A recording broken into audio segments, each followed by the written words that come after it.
नमस्कार, एनडीटीवी के special show कचहरी में आपका स्वागत है। आपके साथ मैं हूं मीनाक्षी कंडवाल और एनडीटीवी मतलब भारत का विश्वास। आज सबसे पहले महाराष्ट्र सरकार के उस फैसले की बात करेंगे जिसकी वजह से लाखों लोगों के रोजगार पर संकट खड़ा हो गया है। महाराष्ट्र सरकार ने ऑटो और टैक्सी वालों को मराठी भाषा सीखने के लिए कहा था, नहीं सीखी तो नोटिस थमाने का काम शुरू हो गया। सवाल है कि क्या हमारे देश के संविधान में किसी भाषा का हवाला देकर किसी का रोजगार छीना जा सकता है? जेन-ज़ी को साधने के लिए सरकार से लेकर विपक्ष तक नई कोशिशें कर रहे हैं। कैबिनेट मीटिंग में केंद्रीय मंत्रियों को उनका डिजिटल रिपोर्ट कार्ड दिखाया गया। सवाल है कि क्या अब सोशल मीडिया ही सत्ता का मार्ग तय करेगा? क्या लाइक और सब्सक्राइब से 27 और 29 में सरकारें बनती हुई दिखाई देंगी? और ठीक रात 10:30 बजे आपको ट्रंप के सबसे नए हथियार के बारे में बताएंगे। मिसाइल खत्म होने के बाद ट्रंप ने डॉलर बम निकाला है, लेकिन क्या पाबंदियों के आगे ईरान सरेंडर करेगा या फिर ईरान की वजह से दुनिया को नया ऑयल क्राइसिस झेलना पड़ेगा? इन सब पर बात करेंगे, लेकिन सबसे पहले देश की सबसे क्यूट वायरल गर्ल की बात, क्योंकि देखिए देश में दो तरह की चीजें हो रही हैं। कहीं भाषा के नाम पर रोका जाता है तो कहीं शक्ल सूरत के नाम पर सवाल उठाए जाने लगते हैं। ऐसे में अरुणाचल प्रदेश की 4 साल की एक सुपर वायरल बच्ची कारगा टिंकल से आज मैं आपको मिलवाने वाली हूं, जिसकी मासूम सी रिक्वेस्ट ने सबका दिल जीत लिया है। हेलो गाइस, हमको एक आदमी ना हमको ऐसे बोले आप चाइनीज सीखे, ऐसे बोले मेरा अब इंडिया है, हम भी इंडिया है। आप लोग ऐसे मत बोलो, हम लोग इंडिया है। आप हम लोग को चाइनीज बोलने से हम बहुत गुस्से होते हैं, बहुत दुखी होते हैं। प्लीज हमको ऐसे मत बोलो, हम बहुत दुखी होगा। तो हमको इंडिया बोलो, इंडिया, हमको चाइनीज मत बोलो, हम बहुत दुखी लगते चाइनीज बोलने से। हम बहुत दुखी लगते हैं चाइनीज बोलने से, हम इंडियन हैं, हमको ऐसा मत बोलो। 4 साल की बच्ची है ये, अरुणाचल प्रदेश से ये उसका वीडियो जो सोशल मीडिया पर आज जबरदस्त तरीके से वायरल हुआ। लोग लगातार इस विषय पर बात करते रहे। हालांकि इससे पहले ही लगातार पॉलिसीज से लेकर कानूनी फैसलों तक के आधार पर किसी की शक्ल सूरत के आधार पर उसकी भारतीयता पर प्रश्न चिन्ह खड़े कर देना, ये तो यूं भी देश में नहीं होना चाहिए। लेकिन अगर 4 साल के एक बच्चे को एक वीडियो के जरिए ये अपील करनी पड़े तो सोचिए इसका सामाजिक पहलू, इस घटना की संवेदनशीलता किस हद पर है। टिंकल हमारे साथ लाइव जुड़ने वाली है, मैं उससे बात करूंगी, लेकिन एक बार फिर आपको उसका ये वीडियो सुनवाती हूँ। हेलो गाइस, हमको एक आदमी ना हमको ऐसे बोले आप चाइनीज सीखे, ऐसे बोले मेरा अब इंडिया है, हम भी इंडिया है। आप लोग ऐसे मत बोलो, हम लोग इंडिया है।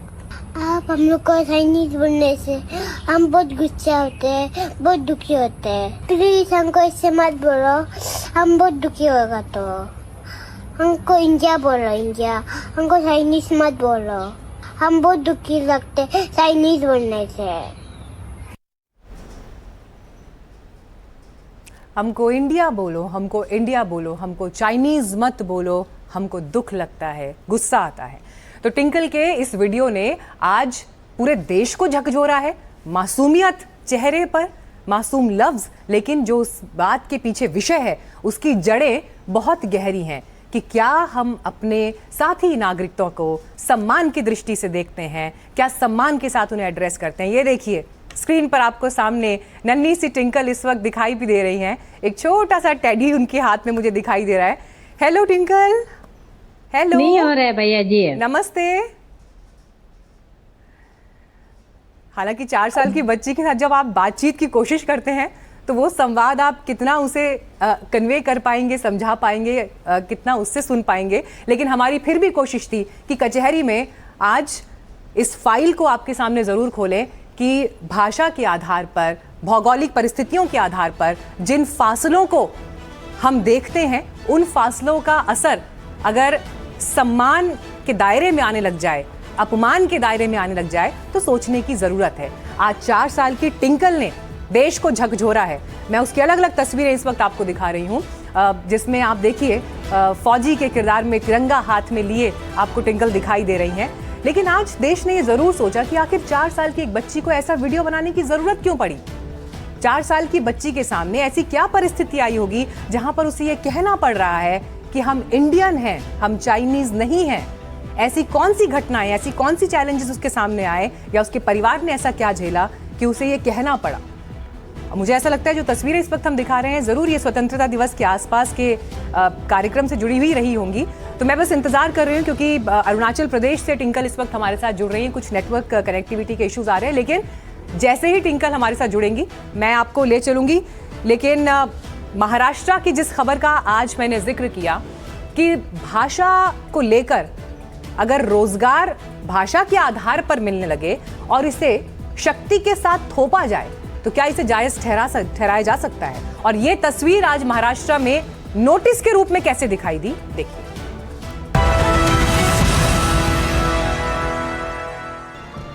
आज आपसे एक सवाल पूछती हूं। सवाल ये कि कोई भी भाषा किस मकसद के लिए होती है। शायद आपका जवाब भी यही होगा कि कम्युनिकेशन के लिए, संवाद को आसान बनाने के लिए।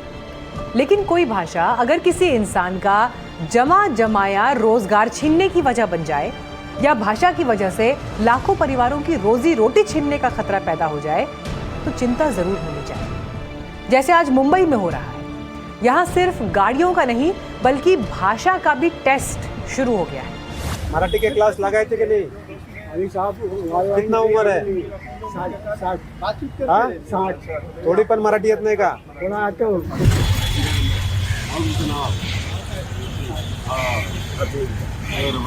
मुंबई समेत महाराष्ट्र के शहरों में सड़क पर ऑटो या टैक्सी को रोका जा रहा है और कैमरा ऑन करके पूछा जा रहा है कि ड्राइवर को मराठी आती है या नहीं। हमारा सिलेबस फिक्स है मराठी एग्ज़ाम का वर्किंग नॉलेज चेक करने के लिए। तो इसके अंदर एक पैसेंजर और एक ड्राइवर इनका कॉन्वर्सेशन के हिसाब से डिज़ाइन किया गया है। तो इसमें मैं उनको पूछता हूँ की मला ह्या ठिकाणी जायचं आहे तर उन्होंने ऐसा बोलना चाहिए कि या बसा। मराठी में मैं जेव्हा बोलतो आहे मीटर लावू का, हा मीटर चालू केले आहे, रिक्षा स्टँड कुठे आहे तर जवळ आहे, समोर आहे। तो ऐसे ये जो 15 क्वेश्चन का सिलेबस है उनके अंदर हम उनको पूछते हैं, उन्होंने उसमें सेटिस्फैक्टरी आंसर दिया तो हम उनको पास कर। ये पूरी कसरत इसलिए हो रही है क्योंकि महाराष्ट्र सरकार ने ऑटो टैक्सी ड्राइवर्स के लिए मराठी की वर्किंग नॉलेज यानी कामकाजी जानकारी जरूरी कर दी है।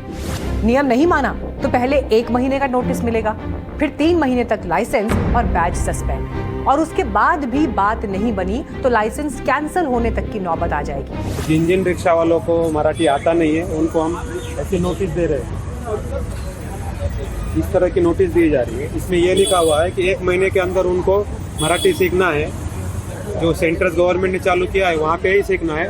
1 महीने बाद आना है, नहीं आएंगे तो उनका बैच सस्पेंड हो जाएगा, और 3 महीने के बाद भी नहीं आए तो उनका बैच कैंसिल हो जाएगा। यानी जिस भाषा को सीखना एक सांस्कृतिक पहचान का सवाल हो सकता है, वही भाषा अब किसी की रोजी रोटी का लाइसेंस तय करेगी। ये फैसला कितने लोगों को प्रभावित कर रहा है, इसका एक डेटा आपको बताती हूँ जो बेहद चौंकाने वाला है। अकेले मुंबई में लगभग 3 लाख ऑटो रिक्शा और टैक्सी चलते हैं। इससे यह अनुमान लगा सकते हैं कि इस रोजगार से 3 लाख से ज्यादा परिवारों की रोजी रोटी चल रही है। अगर एक परिवार में औसतन 4 सदस्य भी माने तो भाषा वाली ये शर्त लगभग 12 लाख से ज्यादा लोगों की रोजी रोटी को सीधे सीधे प्रभावित कर रही है। जो बड़े बड़े कारपोरेट हैं, जिनकी नरीमन पॉइंट पे बीकेसी में ऑफिसेज हैं, जिनके पास हजारों लोग काम करते हैं, पहले उनको तो कहो ना कि मराठी बोले। आप मजदूरों को, टैक्सी चलाने वाले को, रिक्शा चलाने वालों को आप डरा रहे हैं कि इतनी तारीख तक तुमने नहीं सीखा तो तुम्हारी परमिट कैंसिल कर देंगे। उनकी रोजी रोटी खेल रहे हैं, ये ठीक नहीं है। कि आप खाली गरीबों पे जुल्म करना सरकार को और जो गुंडे लोग हैं उनको शोभा नहीं देता। ये अच्छी बात नहीं है।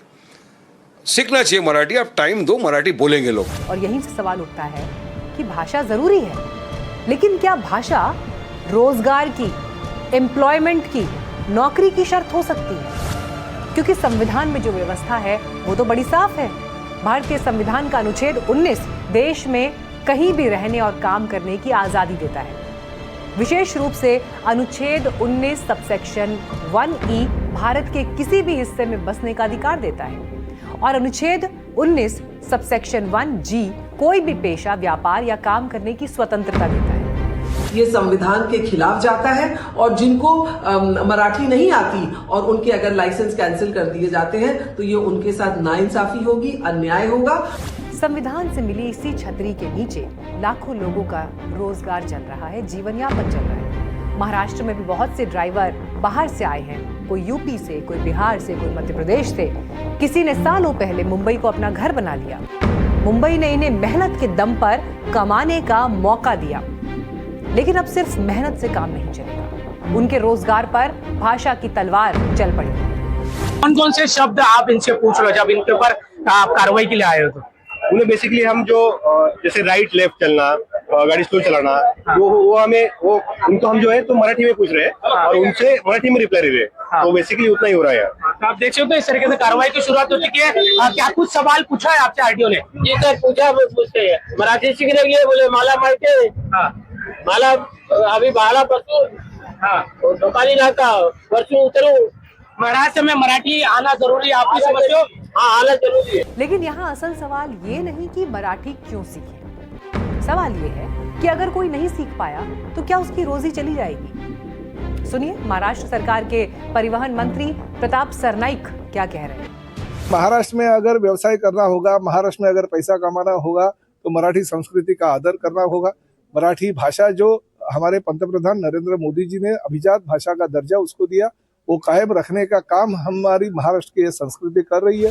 तो सरकार की इस दलील में कोई बड़ी समस्या भी नहीं है। आखिर भाषा सिर्फ संवाद नहीं, किसी प्रदेश की पहचान और संस्कृति भी होती है। लेकिन असली सवाल वहां शुरू होता है जहां आप भाषा सीखने के लिए डंडा चलाने लगते हो। सोचिए कि इस पूरी बहस में एक चेहरा ऐसा है जिसकी आवाज सबसे ज्यादा सुनी जानी चाहिए। वो चेहरा है उस ऑटो ड्राइवर और उस टैक्सी ड्राइवर का जो रोज सुबह ऑटो और टैक्सी लेकर निकलता है। तब उसके दिमाग में महाराष्ट्र की राजनीति नहीं होती है, उसके दिमाग में सिर्फ ये होता है कि आज कितनी सवारी मिलेगी, बच्चों की फीस कैसे जाएगी, घर का राशन कैसे आएगा, EMI कैसे जाएगी, और अगर लाइसेंस चला गया तो घर कैसे चलेगा। इसीलिए भाषा सीखना गलत नहीं है, स्थानीय भाषा का सम्मान भी गलत नहीं, लेकिन सवाल यह है कि क्या भाषा को रोजगार से जोड़ने का तरीका सही है? क्या सरकार को भाषा सिखाने के लिए प्रोत्साहन देना चाहिए या लाइसेंस का डर दिखाना चाहिए? तो ये तो खबर थी महाराष्ट्र से, लेकिन जैसा मैंने आपको कचहरी की शुरुआत में बताया कि आज अरुणाचल प्रदेश से 4 साल की टिंकल का वीडियो सोशल मीडिया पर ऐसा वायरल हुआ जिसने पूरे देश को झकझोरा, जब टिंकल ने ये कहा कि हम इंडियन हैं, हमें चाइनीज मत बोलो, हमें गुस्सा आता है, हमें दुख होता है। स्क्रीन पर टिंकल इस वक्त अपनी मम्मी के साथ मुझे बैठी हुई दिखाई दे रही हैं। हेलो टिंकल, नमस्ते। हाय, नमस्ते। नमस्ते। टिंकल, आप तो बहुत ही प्यारे बच्चे हो और आपको पूरे इंडिया में सब इस वक्त इतना प्यार कर रहे हैं, सब आपको देखकर इतना खुश हो रहे हैं। आपका मैसेज पूरे इंडिया में वायरल है। Thank you. आपने देखा कि आपको कितने सारे लोगों ने कितने सारे कमेंट्स भेजे हैं? मम्मी ने बताया आपको? बहुत लोग।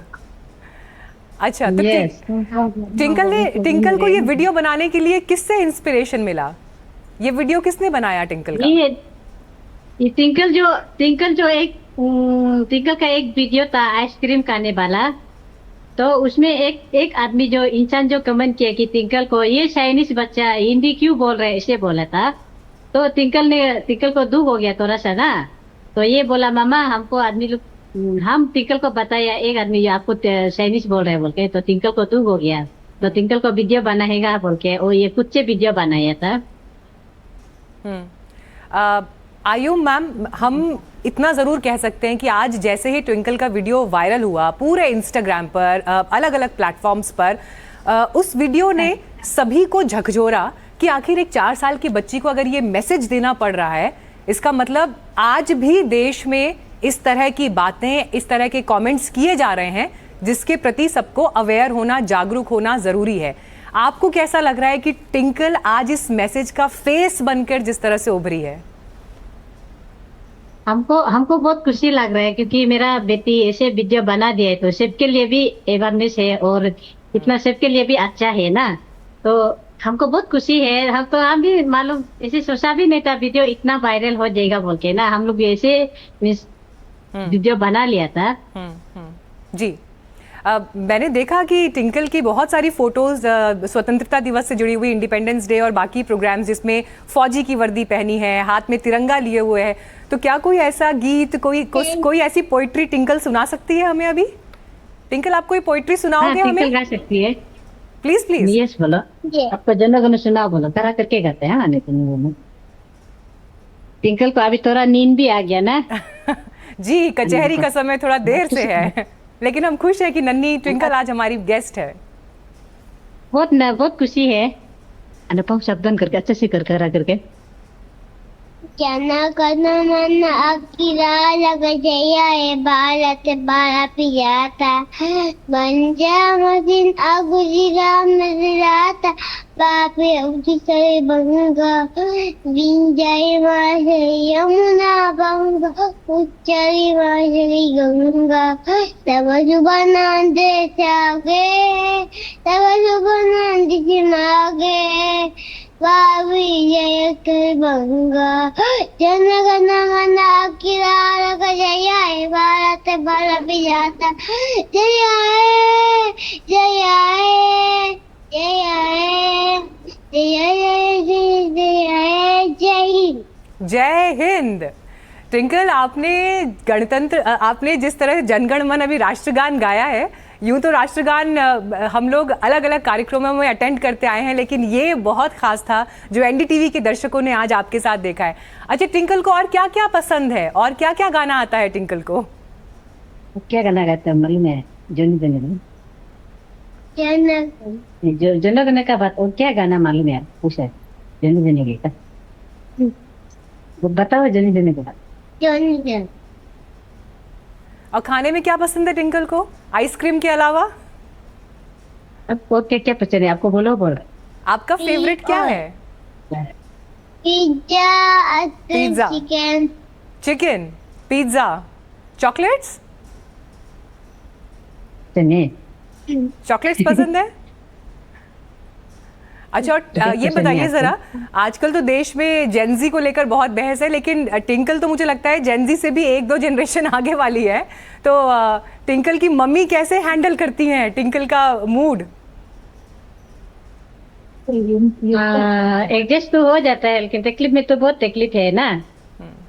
इसका सोता भाई भी सोता है, ये भी सोता है, हम उसका बाद अकेला बच्चा दोनों को, उसका पापा जो ड्यूटी चला जाता है, बच्चा दोनों को अकेला हैंडल करना पड़ता है। वीडियो भी हम अच्छा से वीडियो नहीं बना पाता है, तो वीडियो भी हम जाता का वीडियो बना लेता है। कुछ प्रॉब्लम होने से भी एडजस्ट हो ही जाता है ना, अपना ऊपर होता है। जब हम लोग औरत आदमी, कोई लोग छोटा मोटा चीज को गुस्सा हो जाता है ना, ऐसे होता है, छोटा चीज को टेंशन लेता है। हम तो ऐसे नहीं है, हम तो जैसे तैसे अपने एडजस्ट कर ही लेता है सब कुछ को। आप नहीं लग रहे क्या? देखिए आपने कहा कि टिंकल का वीडियो उतने अच्छे से शूट नहीं हुआ, लेकिन वीडियो की क्वालिटी और वो कैसा कैमरा किस तरह से हैंडल हुआ ये मैटर नहीं करता। टिंकल ने जो कहा और उसने देश को जैसे झकझोरा, ये मैटर करता है। जी अच्छा, टिंकल का तो नाम ही टिंकल है, तो ट्विंकल ट्विंकल लिटिल स्टार तो मुझे लगता है हर बच्चे की सबसे फेवरेट पोइट्री होती है स्कूल के दिनों में और अर्ली डेज में। ट्विंकल को आती है ये पोइट्री?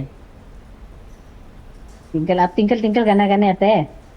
आपको क्या तो बोल रहे हैं? Twinkle, twinkle, little star, I want but you want. I diamond you got, I can cut you what you want. Wow, very nice, beautiful. Thank you so much tinkle. And हम देख सकते हैं कि आपको इस वक्त बहुत नींद आ रही है, आपके लिए बहुत लेट भी टाइम हो गया है, लेकिन अरुणाचल प्रदेश से एनडीटीवी इंडिया के साथ आप जुड़े और आपने अपनी लाइफ का इतना प्रेशियस टाइम हमें दिया और पूरे इंडिया को इतना सुंदर मैसेज दिया, उसके लिए दिल से आपको थैंक यू सो मच। बहुत सारा प्यार एंड गुड नाइट। नमस्ते। Thank you. नमस्ते, thank you. Thank you so much ma'am NDTV से बात करने के लिए। एनडीटीवी इंडिया भारत का विश्वास, और यही आपसे वादा है कि भारत की कहानियां आपसे छूटेंगी नहीं। लेकिन भाषा, ज्योग्राफिकल गैप से इतर राजनीतिक बहस का वॉल्यूम यूपी में, उत्तर प्रदेश में बढ़ रहा है। विपक्ष लगातार राम मंदिर चोरी से लेकर जाति जनगणना के मुद्दे पर सरकार को घेर रहा है, तो वहीं योगी आदित्यनाथ पुरानी सरकार में माफिया राज की बात याद दिला रहे हैं। लेकिन इन सब के बीच जेन अल्फा यानी स्कूली बच्चों के वीडियोस वायरल हो रहे हैं जो अव्यवस्थाओं को लेकर प्रोटेस्ट कर रहे हैं, और अब योगी आदित्यनाथ ने जेन अल्फा के प्रदर्शन और वीडियोस पर बयान दिया है। दावा किया कि सरकार स्टूडेंट्स के साथ है। सवाल यह है कि क्या यूपी में शिक्षा चुनावी मुद्दा बन सकता है? क्या स्कूल से सत्ता का मार्ग प्रशस्त हो सकता है?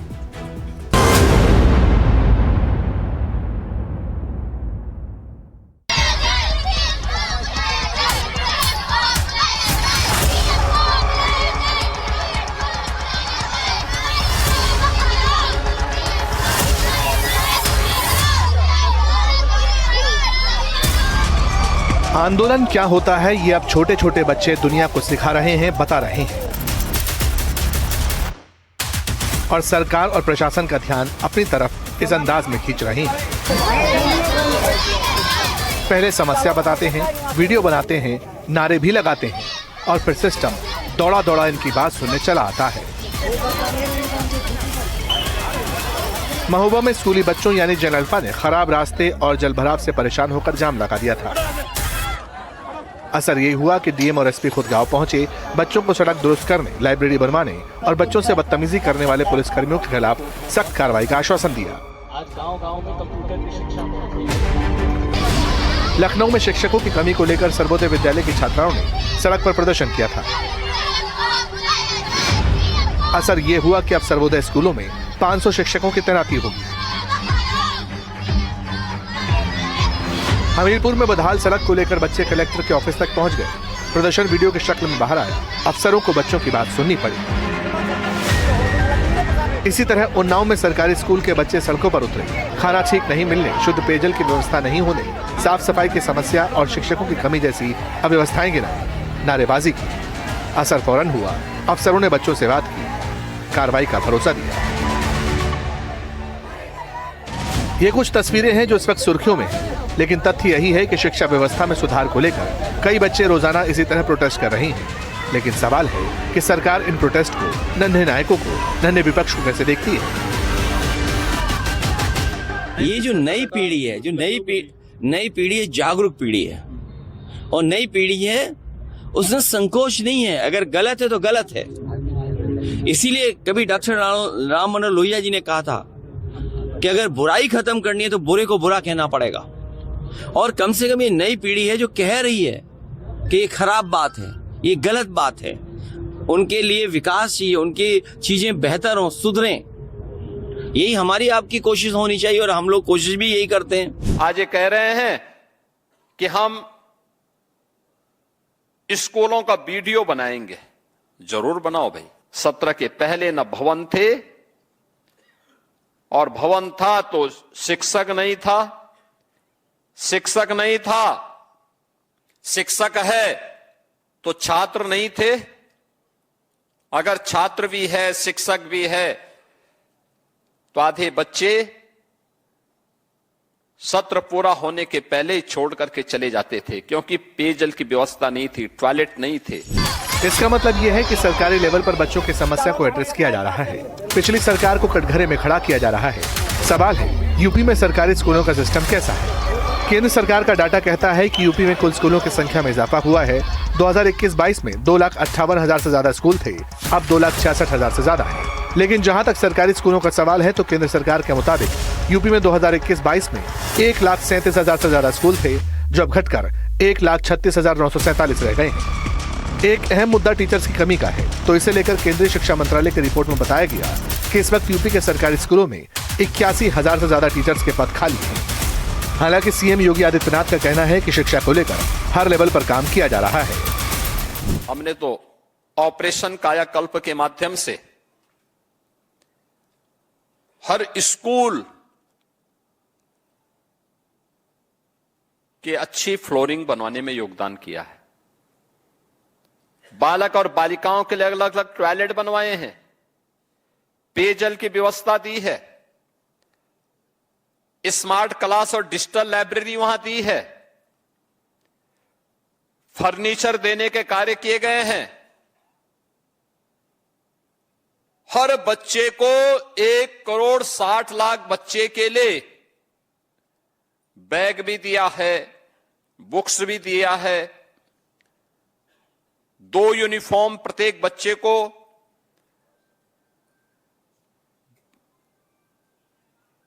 जूता, मोजा, स्वेटर, ये सारी सुविधाएं उपलब्ध करवा रहे हैं। बात निकली तो डाटा तक पहुंची। यूपी सरकार का दावा है कि इस बार 9 लाख करोड़ के बजट में से 12% से ज्यादा का बजट शिक्षा के लिए है। 1,13,174 करोड़ रुपए एजुकेशन सेक्टर के लिए आवंटित किए गए। दावा यह भी किया गया कि सरकार 10,000 प्राइमरी टीचर्स की भर्ती जल्द करने वाली है।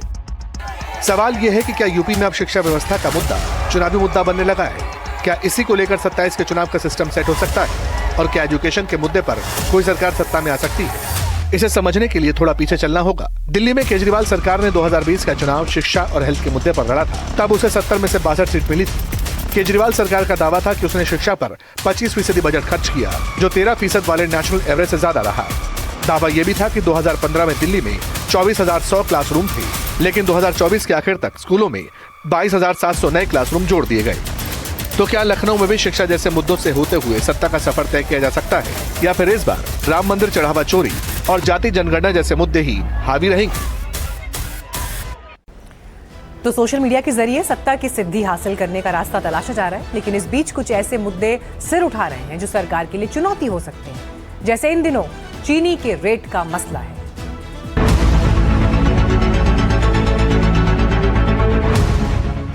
जिस देश में दिन की शुरुआत चाय से होती है, जहां त्योहार मिठाई के बगैर अधूरे लगते हैं, जहां घर से लेकर दुकान तक चीनी रोजमर्रा की जरूरत है, वहां चीनी की कीमत सिर्फ एक कमोडिटी का रेट नहीं बल्कि घर के बजट का सवाल है। लेकिन इस बीच चीनी के दाम अचानक ऐसे भागे हैं कि बाजार में सवाल सिर्फ ये नहीं कि चीनी कितनी महंगी हुई, बल्कि सवाल ये है कि आखिर चीनी इतनी महंगी क्यों हुई। और सबसे बड़ा सवाल, क्या आने वाले दिनों में इस महंगाई की मिठास और कड़वी होने वाली है? ऐसी आशंका इसलिए जताई जा रही है क्योंकि कई बाजारों में चीनी के दाम 60 से 65 रुपए किलो तक पहुंचने की खबर है। यानी जिस चीनी के दाम कुछ समय पहले तक लगभग 45 रुपए किलो के आसपास थे, उसमें बहुत कम समय में जबरदस्त उछाल आया है। चीनी के दाम बीते 20 दिनों में 22 रुपए तक की बढ़ोतरी हुई है। सर 10 दिन में चीनी के दाम में 15 रुपए किलो की तेजी आ चुकी है। अच्छा। हाँ, एक 7 दिन पहले चीनी का भाव 48 रुपए था, आज 62 रुपए होलसेल मंडी में हो चुका है। और ये कहानी किसी एक शहर या किसी एक राज्य की नहीं, बल्कि दिल्ली एनसीआर के बाजारों से लेकर भोपाल तक व्यापारी भी इस तेजी को महसूस कर रहे हैं। आज शक्कर 18 रुपए किलो तक बढ़ गई है, जो कभी पहले 42 से 44 रुपए किलो थी, आज 62 रुपए होलसेल में हो गया है। और आने वाले समय में अगर इसी तरह तेजी रही तो कोई बड़ी बात नहीं है, 65 से 70 रुपए तक ये बिकना तय है। जो शक्कर के रेट बढ़े हैं 10 दिन के अंदर, वो 15 रुपए किलो बढ़ गए हैं। ये ऐतिहासिक तेजी है। हमने आज तक, मेरा 36 साल का व्यापारिक अनुभव है, तो अभी तक कभी इतना रेट नहीं बढ़ा है। यानी बाजार में पहली कहानी है सप्लाई की कमी और कीमत में तेजी की, लेकिन इस कहानी का दूसरा सिरा है गन्ने का खेत, क्योंकि चीनी की कीमत का असली रिश्ता सिर्फ चीनी मिल से नहीं बल्कि किसान के खेत से है। और इसीलिए हमने पश्चिमी यूपी के मुजफ्फरनगर में किसानों से भी बात की। वहां सवाल था कि क्या गन्ने की पैदावार और लागत पर भी इस पूरी कहानी का असर है। चीनी के दाम अच्छे बढ़ रहे तो ठीक है, हमें प्रॉफिट होना चाहिए कुछ ना कुछ गन्ने में। इसका कारण गन्ने का वाजिब दाम ना मिलना किसानों को, यह कारण रहा। वो एरिया में कम हो गया, इसकी वजह से भाई चीनी के दाम बढ़े। और गन्ने के ऐसे हमारे रेट गन्ने के बढ़ा दो, मतलब 25 रुपए डिफरेंस होया भाई, ऐसे ही गन्ने के रेट बढ़ाओ हमारे। ये तो उनकी पत्तियों को लाभ होगा, व्यापारियों को लाभ होगा, किसानों को कुछ नहीं हो रहा। और यही इस कहानी का सबसे दिलचस्प हिस्सा है कि चीनी महंगी हो रही है, लेकिन क्या इसका फायदा उस किसान को भी मिल रहा है जिसके खेत से गन्ना निकलकर मिल तक पहुंचता है। मुजफ्फरनगर में हमने व्यापारियों से भी बात की और आम लोगों से भी। गन्ने से एथेनॉल जो ब्लेंडिंग हो रही है, जो बन रहा है, तो आप चीनी और चावल में तेज़ी देखने को मिलेगी, क्योंकि चावल से भी एथेनॉल बनता है और गन्ने से भी बन रहा है, तो इस वजह से दोनों चीज़ तेज़ है। तो सरकार को मैं ये कहना चाहूँगा कि चलो ईंधन की भी ज़रूरत है हमें, लेकिन चीनी की कीमतें बढ़ने से पूरी रसोई का बजट सब आदमियों का बिगड़ जाएगा। चीनी अकेली चीज नहीं है जिसकी कीमत बढ़ी है। चीनी महंगी होगी तो मिठाई महंगी होगी, बेकरी का सामान महंगा होगा, चाय कॉफी की लागत बढ़ेगी, शरबत और दूसरे खाद्य उत्पाद महंगे हो सकते हैं। और त्योहारों के मौसम में इसका असर और बड़ा हो सकता है, क्योंकि सामने रक्षाबंधन, जन्माष्टमी, गणेशोत्सव, दशहरा और फिर दीपावली। यानी जिस समय बाजार में मिठाई, पेय और चीनी की मांग बढ़ने वाली है, उसी समय चीनी के दाम पहले ही तेज हो चुके हैं। लोग तो हैरान परेशान है ना, शक्कर कभी इतनी महंगी नहीं हुई, अब कैसे हो रही है। मतलब 1-2 रुपये तेज़ी आती है, फिर उसके बाद 1-2 रुपये मंदी भी हो जाती है। अभी तक ऐसा हुआ है, मगर अब ऐसा नहीं हो रहा, अब तो ऊपर ही जा रही है। अब कहाँ तक जाएगी ये किसी को नहीं मालूम। रिपोर्ट्स के मुताबिक घरेलू बाजार में सप्लाई टाइट होने और त्योहारी सीजन में मांग बढ़ने की आशंका कीमतों पर दबाव बना रही है। लेकिन यहाँ एक और सवाल है, क्या चीनी की इस महंगाई के पीछे सिर्फ मौसम और सप्लाई की कहानी है, या फिर गन्ने के इस्तेमाल और एथेनॉल की बढ़ती मांग का कोई कनेक्शन है? गन्ने से चीनी बनती है, लेकिन उसी गन्ने से एथेनॉल भी बनाया जाता है, और जब गन्ने का इस्तेमाल दूसरी ज़रूरतों के लिए बढ़ता है तो सवाल उठता है कि खाने की चीनी के लिए उपलब्धता पर उसका कितना असर पड़ता है। और इसीलिए सरकार भी सक्रिय है। बढ़ती कीमतों को रोकने के लिए थोक खरीदारों और डीलर्स के स्टॉक पर पाबंदियां कड़ी कर दी गई हैं। थोक व्यापारी अब 10 लाख मीट्रिक टन से ज़्यादा चीनी का कोटा नहीं रख सकते। ये आदेश फिलहाल 31 अक्टूबर तक लागू रहेगा। लेकिन अगर चीनी की कीमत कुछ समय में 45 रुपये से 65 रुपये प्रति किलो तक पहुंच सकती है, तो डर सिर्फ आज की महंगाई का नहीं है। डर ये है कि अगर सप्लाई का दबाव बना रहा और त्योहारों में मांग बढ़ी, तो कीमतों पर आगे भी दबाव रह सकता है, और इसका सबसे सीधा असर पड़ेगा आम आदमी की रसोई के बजट पर।